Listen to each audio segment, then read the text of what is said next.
स्वाध्याय नागरिकशास्त्र इयत्ता 7वी धडा 6वा मार्गदर्शक तत्वे आणि मूलभूत कर्तव्य।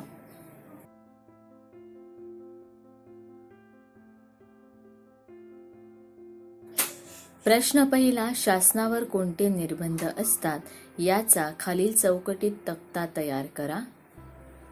उत्तर, संविधानाने नागरिकांना काही मूलभूत हक्क दिलेले आहेत। या हक्कांचा भंग झाल्यास त्यांना त्यावरून न्यायालयात दाद मागता येते। मूलभूत हक्कांमुळे शासनावरही काही बंधने येतात। हे निर्बंध पुढील चौकटीत दिले आहेत।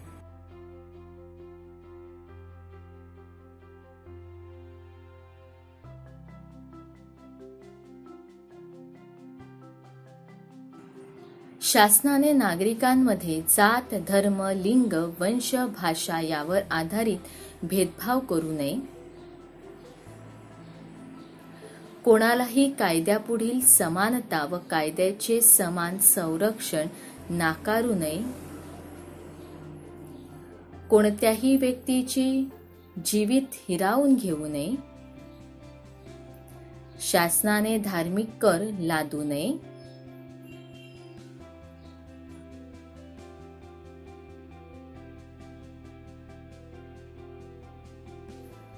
प्रश्न दुसरा, खालील विधाने वाचा व होय नाही असे उत्तर लिहा। 1. वर्तमानपत्रात दिलेल्या नोकरीच्या जाहिरातीत महिला पुरुष या सर्वांसाठी जागा असतात। होय। 2. एकाच कारखान्यात एकच काम करणाऱ्या स्त्री पुरुषाला वेगवेगळे वेतन मिळते। नाही।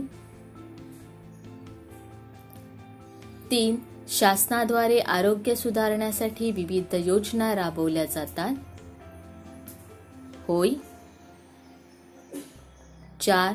राष्ट्राच्या दृष्टीने महत्त्वाच्या वास्तू, स्मारके यांचे संरक्षण करावे। होय।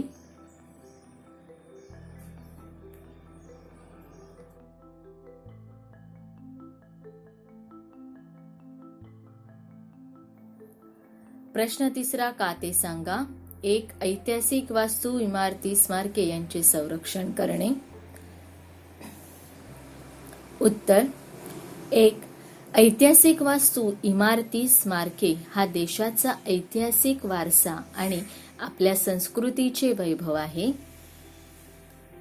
2.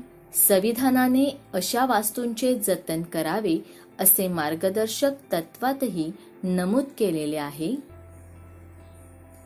3. या तत्वांच्या आधारे वास्तू संरक्षण कायदा ही संसदेने संमत केला आहे, म्हणून आपण ऐतिहासिक वास्तूंचे संरक्षण करावे ते आपले कर्तव्यच आहे।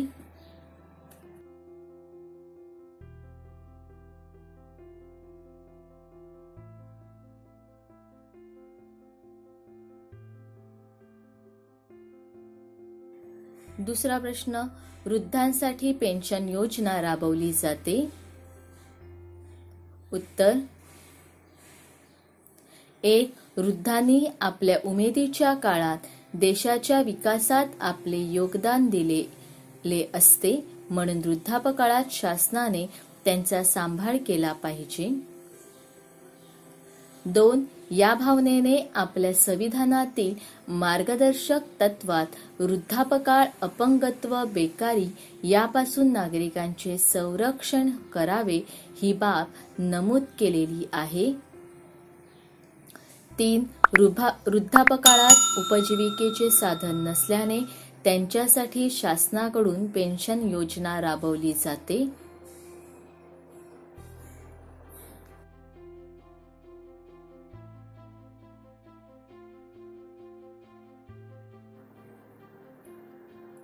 प्रश्न तिसरा, 6 ते 14 वयोगटातील बालकांना शिक्षणाची संधी उपलब्ध करून दिली आहे।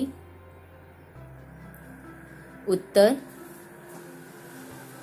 1. 6 ते 14 वयोगटातील मुलामुलींनी शाळेत जाऊन शिक्षण घेतले पाहिजे। 2. परंतु दारिद्र्यामुळे अनेक मुले शिक्षण घेऊ शकत नाहीत. पालक त्यांना कामावर पाठवतात. 3. यामुळे निरक्षरता वाढते. या वयोगटातील बालकांचा शिक्षणाचा अधिकार कायद्याने मान्य करून पालकांचे ते मूलभूत कर्तव्यही ठरवले आहे. 4. म्हणून शासनाने 6 ते 14 वयोगटातील बालकांसाठी सक्तीच्या व मोफत शिक्षणाची संधी उपलब्ध करून दिली आहे.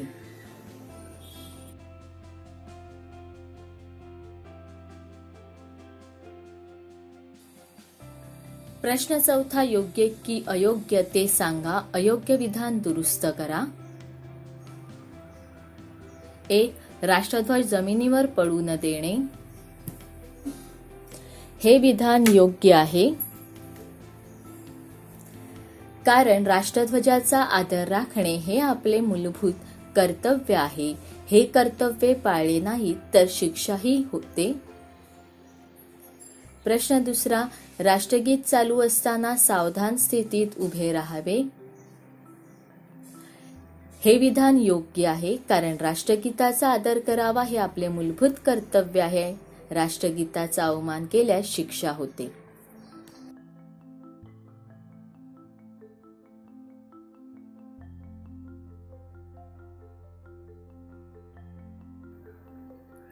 प्रश्न 3 आपल्या ऐतिहासिक वास्तूंवर आपले नाव लिहावे कोरणे. हे विधान अयोग्य आहे, कारण ऐतिहासिक वास्तू या आपल्या संस्कृतीचा वारसा आहेत आणि अशा ऐतिहासिक वारशाचे जतन करणे हे आपले मूलभूत कर्तव्य आहे.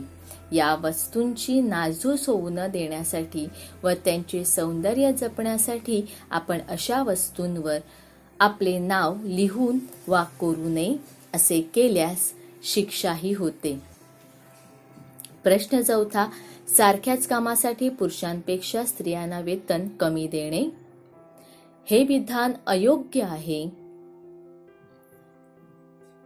कारण समान कामासाठी समान वेतन मिळावे हे मार्गदर्शक तत्व आहे. स्त्री पुरुष समानता हे तत्व आपण मान्य केले आहे. ते अमान्य करणे म्हणजे पुरुष श्रेष्ठत्वाला मान्यता दिल्यासारखे होईल. म्हणून समान कामासाठी समान वेतन दिले पाहिजे.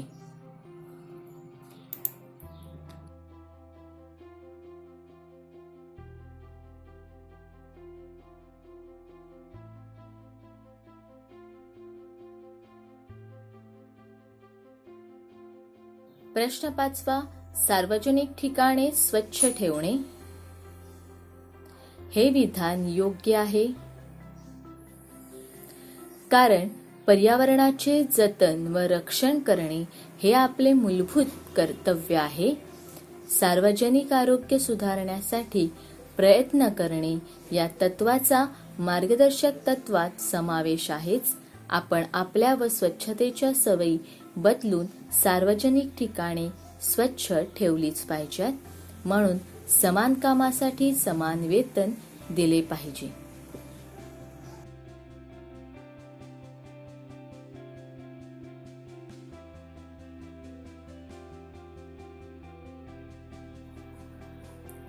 प्रश्न 5 लिहिते होऊया. प्रश्न 1 संविधानातील काही मार्गदर्शक तत्वे पाठ्यपुस्तकात दिली आहेत ती कोणती? उत्तर संविधानात नमूद केलेल्या मार्गदर्शक तत्वांपैकी काही प्रमुख तत्वे पुढील प्रमाणे. 1. शासनाने स्त्री व पुरुष असा भेद न करता सर्वांना उपजीविकेचे साधन उपलब्ध करून द्यावे. 2. स्त्री व पुरुषांना समान कामासाठी समान वेतन द्यावे. 3. वृद्धापकाळ, अपंगत्व व बेकारी यापासून नागरिकांना संरक्षण देऊन त्यांचे आरोग्य सुधारण्यासाठी उपाययोजना कराव्यात. 4. पर्यावरणाचे रक्षण करावे. 5.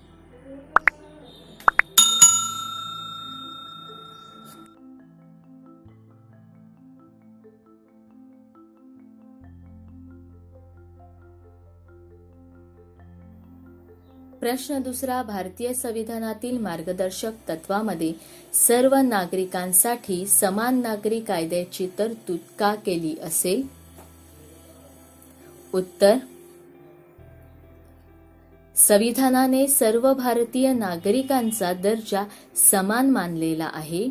शासन नागरिकांमध्ये जात, धर्म, वंश, भाषा, लिंग यावर आधारित भेदभाव करू शकत नाही. तरीही संविधानाने अल्पसंख्य लोकसमूहाला, आदिवासींना व दुर्बल घटकांसाठी विशेष अधिकार दिलेले आहेत. नागरिकांमध्ये अधिकारांबाबत भेदभाव होऊ नये अशी परिस्थिती निर्माण व्हावी यासाठी समान नागरी कायद्याची तरतूद मार्गदर्शक तत्वामध्ये केलेली आहे.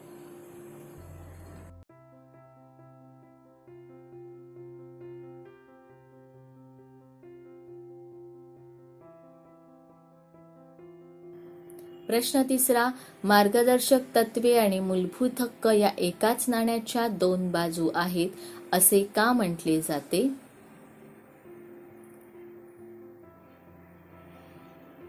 एक, मूलभूत हक्कांमुळे नागरिकांना अत्यावश्यक असे स्वातंत्र्य मिळते, तर मार्गदर्शक तत्वामुळे लोकशाही मूल्ये रुजवण्यासाठी पोषक वातावरण निर्माण होते. 2, मूलभूत हक्कांना कायद्याचे संरक्षण असते, मार्गदर्शक तत्वांना ते नसते, परंतु जनता शासनावर दबाव आणून ही तत्वे राबवण्याचा आग्रह धरू शकते. 3, मार्गदर्शक तत्वे ही सुद्धा नागरिकांचे हक्क आहेत, परंतु त्यांना संविधानाने कायद्याची हमी दिलेली नाही, म्हणून मार्गदर्शक तत्वे आणि मूलभूत हक्क या एकाच नाण्याच्या दोन बाजू आहेत असे म्हटले जाते.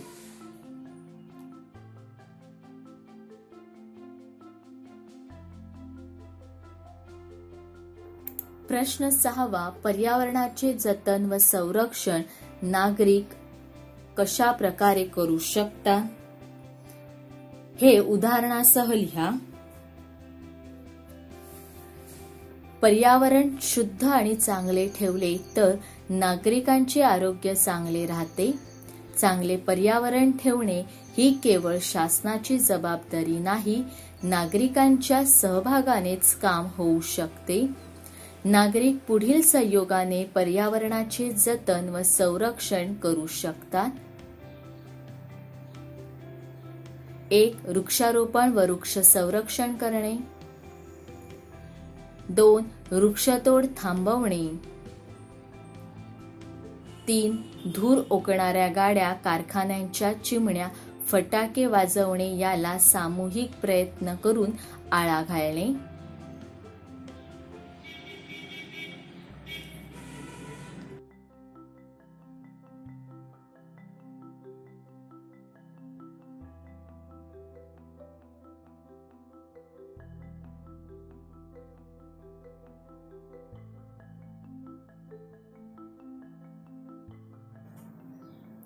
4, गटाराचे पाणी नदी नाल्यात जाणार नाही असा प्रयत्न करणे. प्लॅस्टिकचा वापर बंद करून आपला परिसर स्वच्छ ठेवण्याचा प्रयत्न करणे. 5, स्वच्छता अभियानासारखे उपक्रम वारंवार राबवून परिसर स्वच्छ ठेवणे. सर्व नागरिकांनी आपल्या सवयी बदलून शिबिरे घेऊन वारंवार प्रयत्न केले तर पर्यावरणाचे जतन व संरक्षण होऊ शकेल.